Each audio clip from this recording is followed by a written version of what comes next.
Complexes and conflicts are two topics that can be touched upon. What do we mean by these terms, complexes and conflicts? By complexes can be meant situations or internal dynamics such that have a person be confounded by something or other in some sort of connection with dignity and self esteem. So, for example, a person may have a complex concerning their socioeconomic place of origin. This is just something that triggers me that I was poor when I grew up. When I was growing up, for example, a person can have a complex about their appearance. I'm too short, or I'm too tall, too wide, or too small. Here, again, there's just something about my appearance and that I feel intrudes upon my self esteem, upon my dignity, upon me appearing to myself and or to others, to my concept of others, to my concept of the world in the way that I would prefer. Each person ideally would portray him or herself as perfect to others. Obviously, there's many asterisks that could be added to that statement, but it's probably descriptive enough. If I could, I would. Right? If I could, I would portray a picture of perfection to everybody else and to myself as well. I wouldn't be hung up on anything that would stand in the way of that perfection. In reality, however, many such things trip us up. Many such things bother us. And that could be roughly what could be meant by the term complex. What about by conflict?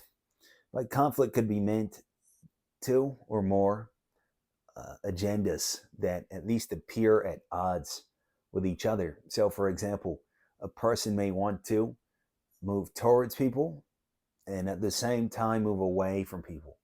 A person may love people but also hate people. A person may wish to be open, an open book, but at the same time fear being humiliated or embarrassed. There's these conflicting agendas, literally conflicting. It's a conflict, like two horses that are moving in opposite directions. And consequently, a person can be really torn apart by such or should we say conflicts, not complexes, separate. So, for example, a person may simultaneously feel loyalty and love towards his or her parent or parents while feeling animosity, while feeling secret rage, even while feeling disappointment. Right? You weren't the parent that I needed you to be. Now there's a conflict. Do I love you? Do I show you loyalty? Or should I be angry at you and resentful? Right? Many people, most people, nearly all people dearly love their children. And yet children can be difficult. And sometimes there is a conflict between the love I feel towards my child and simultaneously the anger, the embarrassment, sometimes even hatred, at least momentarily. Say when the child misbehaves and makes me look bad, it stresses me and tests my patience and so on. So that's what we can mean by the term conflict. Now, needless to say, most of us have both. We have a good deal of complexes and conflicts. We have a good deal of things that we fear can embarrass us, of different kinds of um, kind of balls of or strings, right, that are all kind of spun up, right, like a ball of thread, maybe, whatever a good analogy would be, such that represent different sorts of ideas, different sorts of conceptions, again, that we feel are embarrassing, that we feel are potentially humiliating and impinge on our dignity, on our self esteem. And also, we have plenty of complexes, or excuse me, conflicts, meaning things that pull us in different directions. conflicting affections, conflicting emotions. So, what can be said on this account that is constructive? It can be said that, first of all, up until a certain age, a person does not practically have any sort of freedom, any sort of um, willing relation to their complexes and conflicts. They emerge such as they are, and according to their internal logical rules and regularities. At a certain point, I may gain a little bit of self-awareness, and I see, wow, I have all these complexes and conflicts. I didn't choose them. I wasn't like a movie script writer where I wrote them out, right? Like a Shakespeare writing a narrative for a character. It just happened that way. Right? The characters just form. Uh, so that is certainly so. A child is not responsible for his or her, conflicts and complexes, and really nobody is responsible, arguably, for having them, with perhaps some stipulations. But at a certain point, initially, but at a certain point, a person does become responsible for addressing their complexes and conflicts. And if a person does not, right, then many consequences can and shall ensue. Tolls to our psychological health and well-being and internal coherence and capacity to do anything constructive in the world certainly are liable to be impeded by an excess of conflicts and complexes. The carriage is drawn when horses are going in the same direction. If there's one horse in the front, one horse in the back, and a horse on the side and the other side, the carriage isn't going anywhere. Maybe temporarily a horse gets stronger, it goes this way, then the other one catches its breath and it goes that way, right? Forward, backward, it's not going to really make progress. So when we're torn apart by conflicts in all these different directions, we're probably not going to really make much progress, at least in something or other.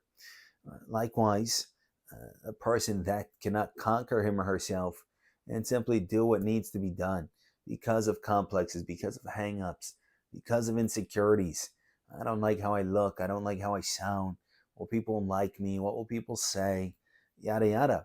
Also, that is obviously a big roadblock on the way to any kind of substantive success. So a person becomes responsible for addressing complexes and conflicts. And the problem is, of course, that doing so requires humility. It requires honesty.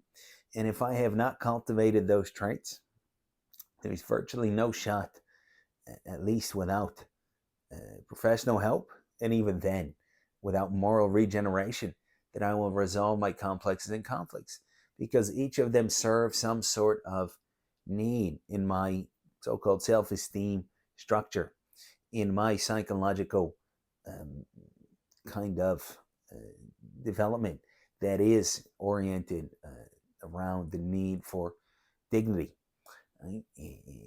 For feeling like somebody and something. Everything plays its part.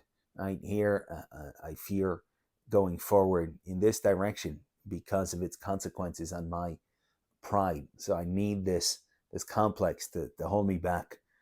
This conflict allows me to preserve some of my fantasies. For example, I want to believe that the world is like this, other people are like that, my parents are like this, so I need that, and yet I feel another way, and yada yada. Right? So everything plays its part, and the only way really is to be willing to go ahead in one's own maturity, is to have honesty and humility, to be able to look at oneself and one's life and one's inward affairs accurately and honestly to the best of one's present capacities. And then I need the humility to be able to acknowledge mistakes, right? And to accede to reality such as I understand it to be, to the very best of my abilities. Professional help can be useful in those connections, but I still have to be willing. The best insight in the world will be rejected if I want to reject it. Right? We can test that out in theory, if not in practice. A person obviously is in need of some sort of insight. For example, you are an aggressive, arrogant, narcissistic little twat. Right? If only this person internalized that, it's so clear to me, they could change, or they would at least have self-awareness. But even if the person is told that point blank, in all likelihood, the person, if he or she really is that, will reject that. What are you talking about? So that person can be me. I'll reject any insights that I'm not ready for and that I do not want. I have to want insights.